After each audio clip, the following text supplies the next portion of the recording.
Hello, and welcome to the Sacred Heart Shaman podcast, where we talk about spiritual healing, shamanic wisdom, and the challenges of walking the healer's path. My name is Nadia Harenkiu, and today is episode number 24, What It Means to Be a Highly Sensitive Person. Good morning, and thank you for joining me on the podcast today. We are talking about what it means to be a highly sensitive person. I typically don't like this term because I think a lot of people take it into victim very quickly, making it more about political correctness or how those around you need to change their behavior in order for you to be more comfortable. The goal with talking about being a highly sensitive person is not to make other people be responsible for your sensitivities, but to help you better understand them. In my world, being a highly sensitive person means that you are extremely gifted, and that's a pretty exciting thing to talk about.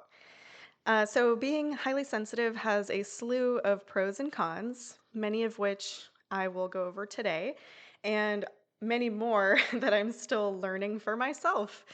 Um, on a personal note, I experience being a highly sensitive person as a lifestyle.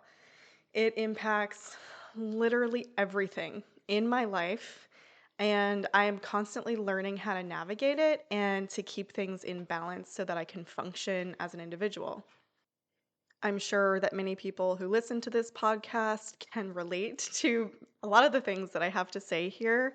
But being a sensitive person is something that nobody ever taught me about. It was nothing I ever read about. I didn't even really encounter or deeply consider myself to be this way until just the last couple of years as my identity and self-love started going to a much deeper level.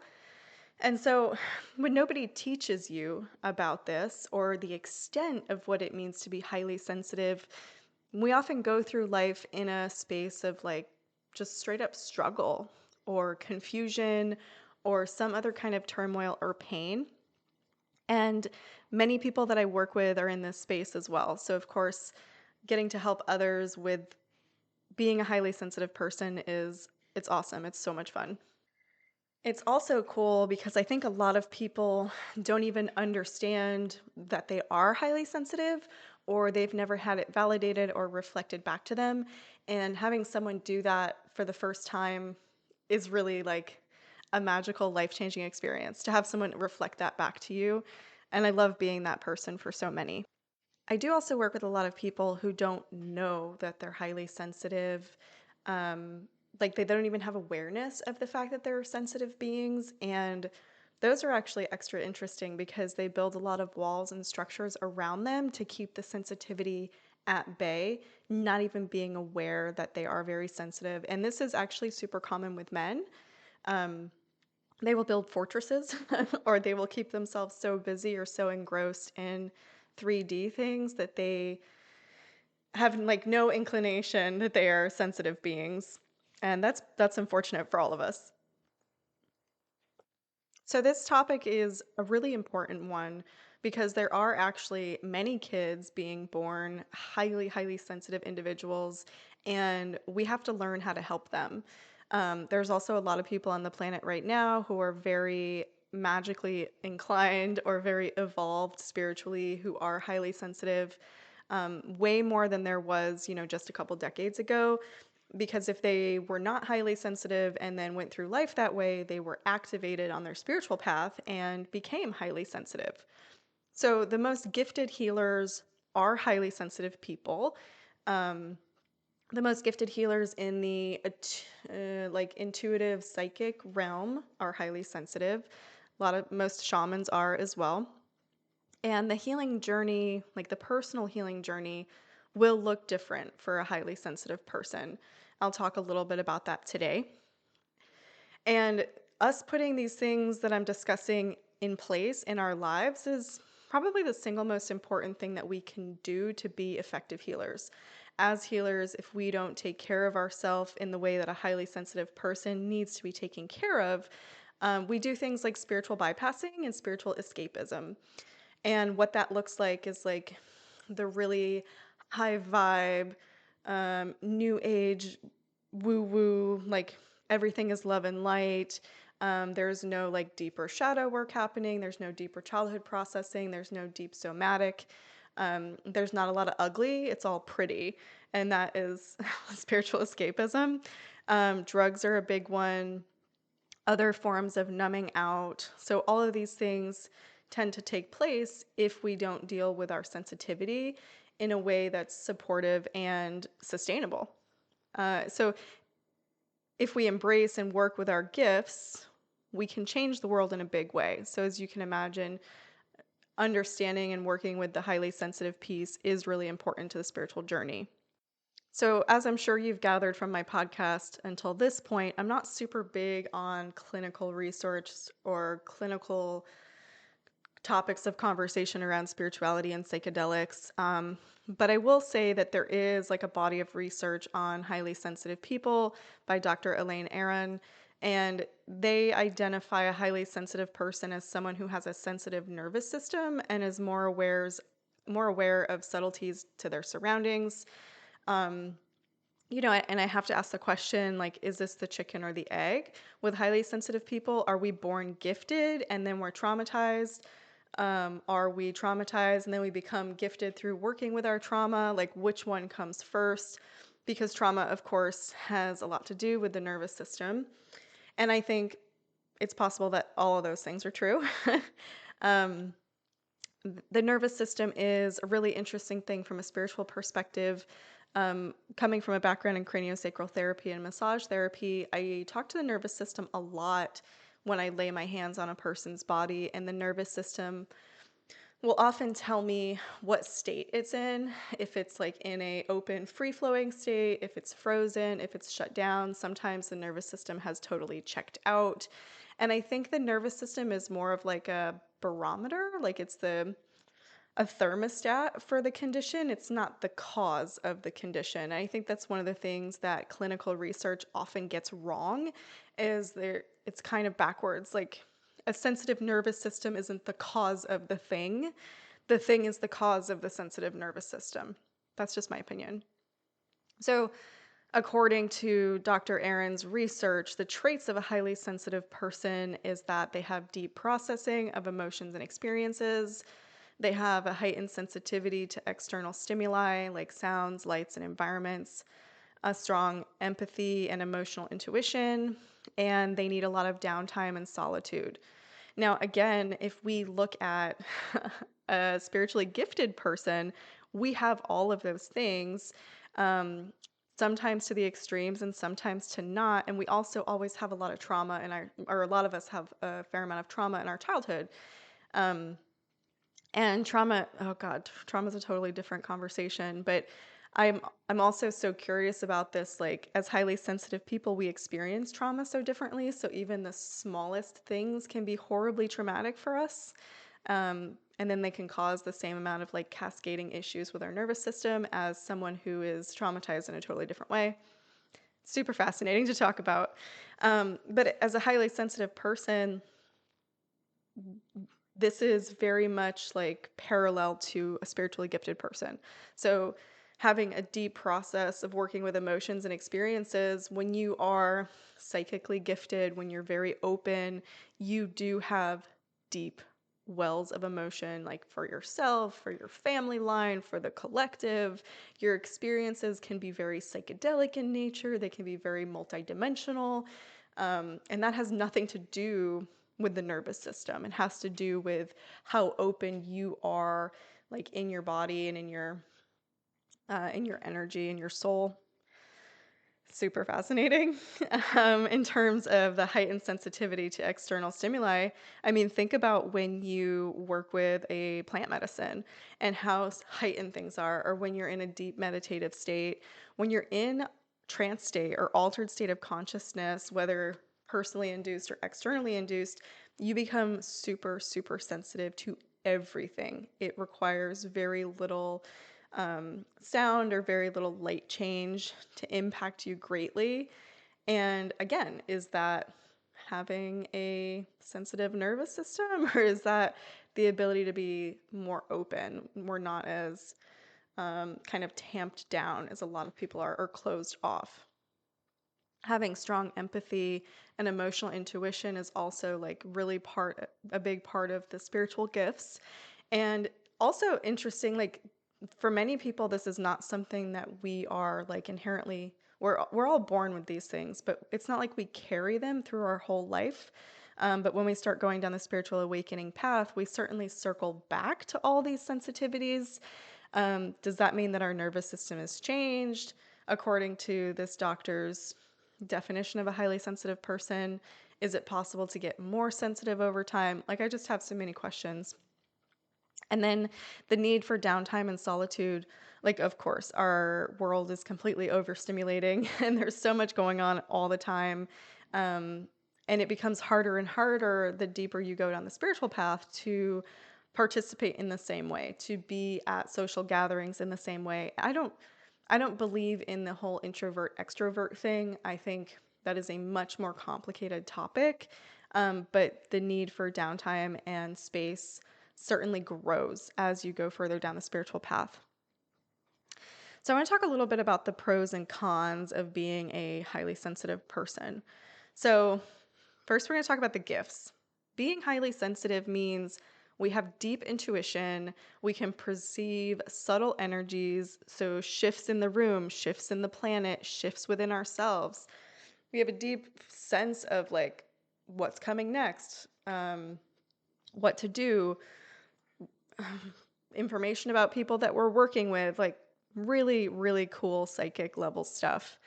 There's a strong emotional intelligence and empathy. And of course, you have to have strong emotional intelligence when you experience emotions on the kind of level that people like us experience them.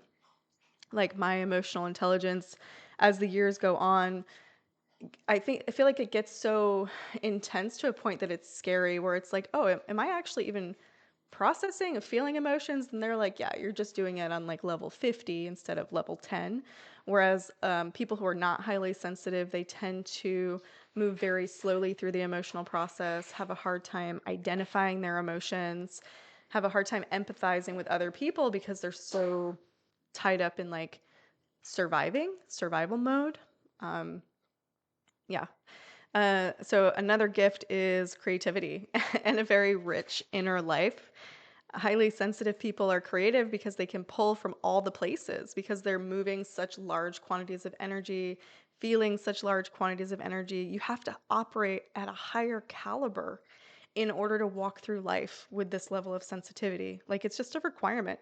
Much like, if you went to the gym and you were lifting weights and doing exercise every day, you would have, the results of a specific kind of body, a specific kind of level of strength and agility. This is the same thing as being a highly sensitive person. When you have these things you encounter every single day, it chisels you down emotionally and psychically and kind of makes you awesome. Highly sensitive people have the ability to connect more deeply with other people, with nature, and with spirit. Because they're open to it. They are open to the multidimensionality of all of those things instead of just the single or 2D, 3D that most people. Some fun facts that I have learned over the years is that as a highly sensitive person, you can absorb information from books without reading the whole thing or simply by sleeping next to them. So, when you're that sensitive to energy, you pick up on things, right? And we always talk about the negatives of that, but what about the positives of it? It means you can read a book and get just enough vibration from that book where you're like, oh, I don't feel like picking this book up anymore. I feel like putting it down. And we often like guilt and shame ourselves over that. Like, oh, I have a bookshelf of books that I've only gotten halfway through. Maybe you got what you needed just by reading the words, just by getting through the first chapter. I know that that happens to me all the time and to so many of my clients. So that's super cool. And then you also get attuned to energies simply by being in contact with or working with other practitioners. So if I work with a practitioner who's attuned to an energy that I'm not yet attuned to, if I do certain kind of work with them, I get attuned to that energy simply by proximity. And so this is one of the reasons it's so important to work with other practitioners, to have multiple people hold space for you, to attend different classes, attend different trainings, not to the extreme, but only the things that you're called to do, because the more you get exposed to, the more you take on for yourself. And I say that in a positive way. Now, of course, this also applies in the negative way. So you have to be really careful not to put your feet into pools of energy or collective consciousness that are not good. They can take you down very easily. Now, of course, our society, our culture is not very good at focusing on positive things. So we tend to dip our feet into pools that are more negative. Like it's just a default thing. I actually don't feel like it has anything to do with what's inside of us. I think it has to do with the way our society is at this time. So I'll give you an example. I was doing a past life regression session and I was talking with or I was like as a participant, and I was talking with the practitioner during the session, going back and forth, and we were talking about portals and how shamans can open portals and certain people have the ability to open portals and like this is what happens and this is what it does. And then she had asked the question like, okay, so I know that other people can open portals, but they're not inherently able to do it. That is correct. It's not being done from their heart, it's being done from their ego because they don't have that natural ability, but they're trying to gain that natural ability.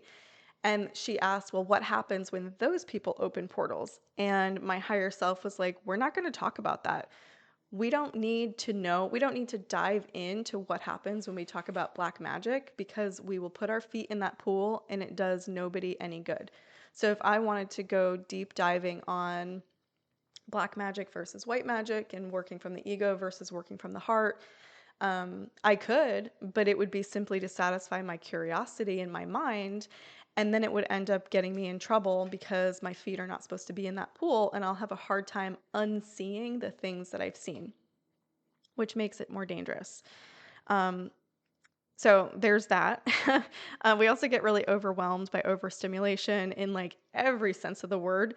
Not all the time, sometimes more so than others. And that means like physically, emotionally, energetically, like food textures, noises. I had to take my mom's wind chime down the other day because I just like couldn't with how greatly it was impacting like the energy around the house, the energy inside the house, the animals, the trees, and I was just like, wind chimes are not a normal thing. I need to dismantle this, and I did. Um, Same thing with other things like the sound of people eating. Like I can feel my anxiety when I hear someone else eat. I can feel their anxiety. I can feel any emotion that they have while they're eating. It's agonizing and hard to function. It's not all the time, but it does happen frequently. People who are highly sensitive have difficulty setting boundaries and absorbing other people's emotions.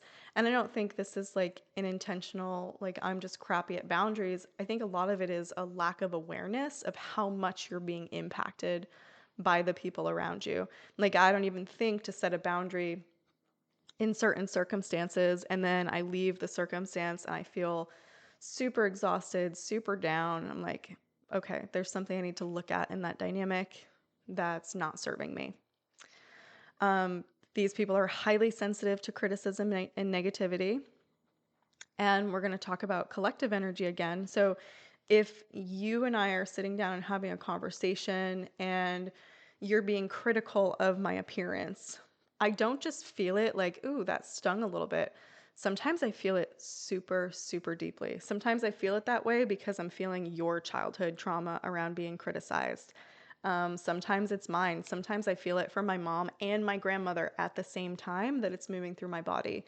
So there's a lot of sensitivity there.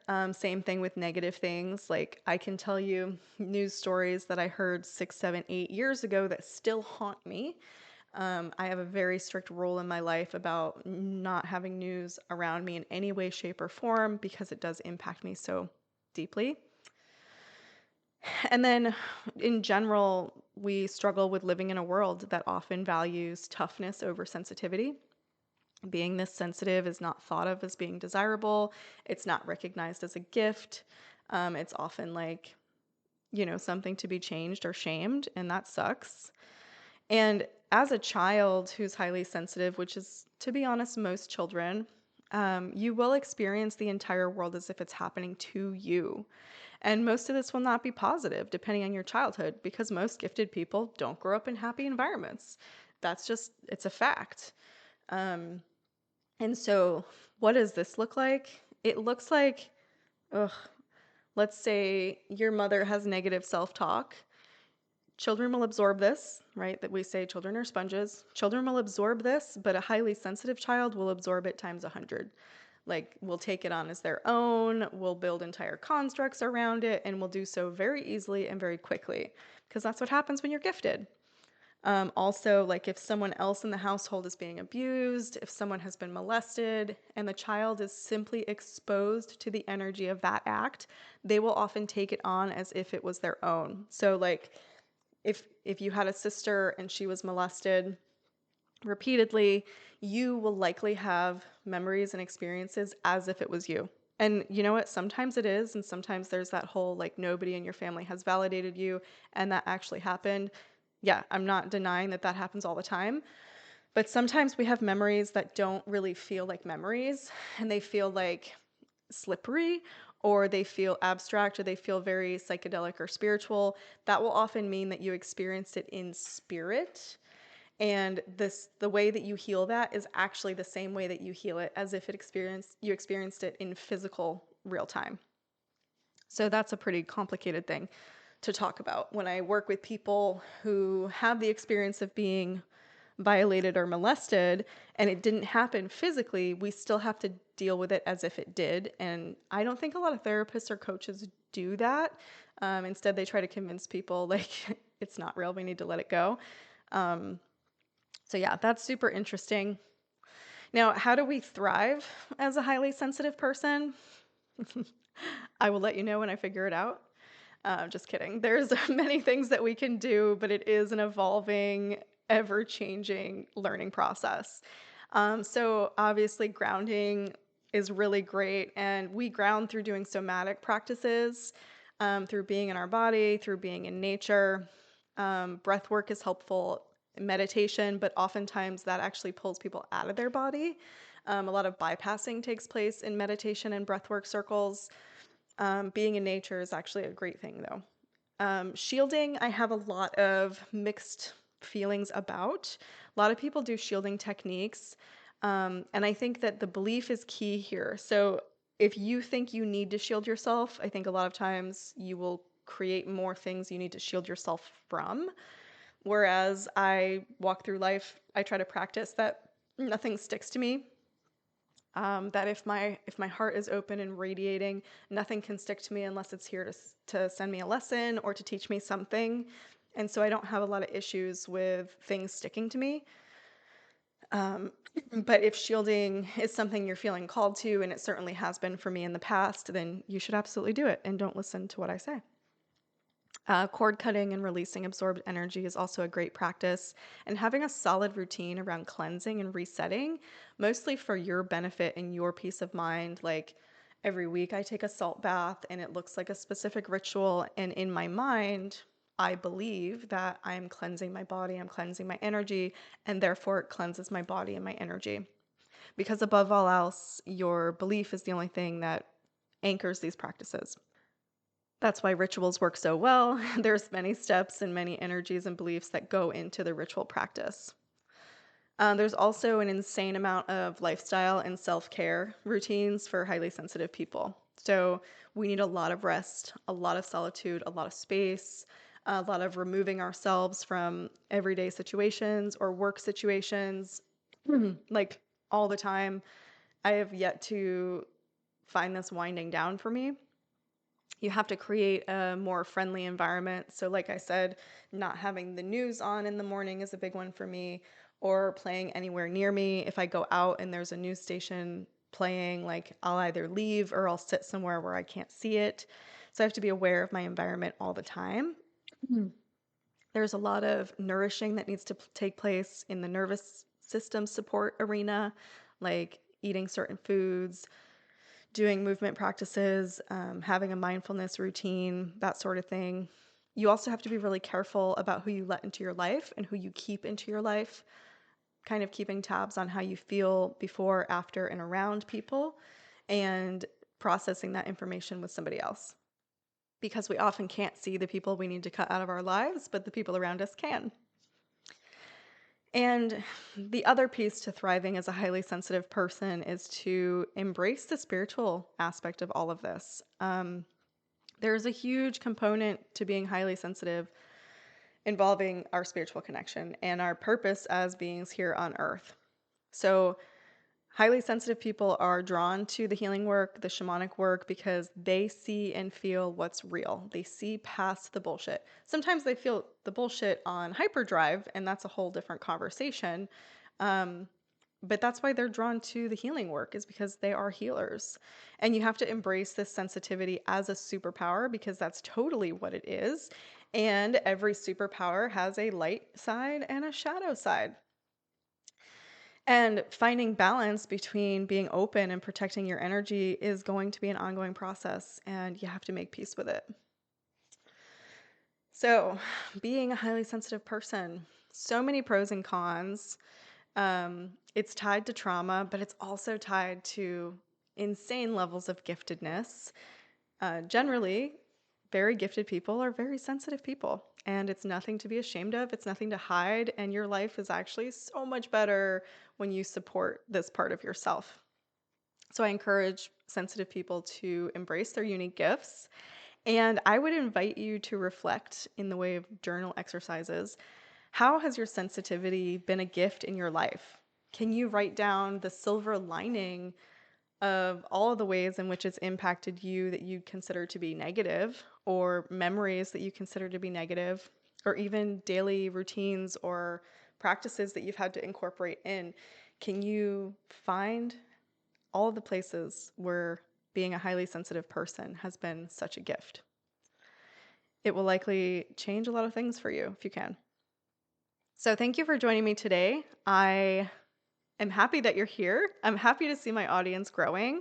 I would love it if you would subscribe to the channel, maybe leave a review, and share this podcast with someone who needs to hear it.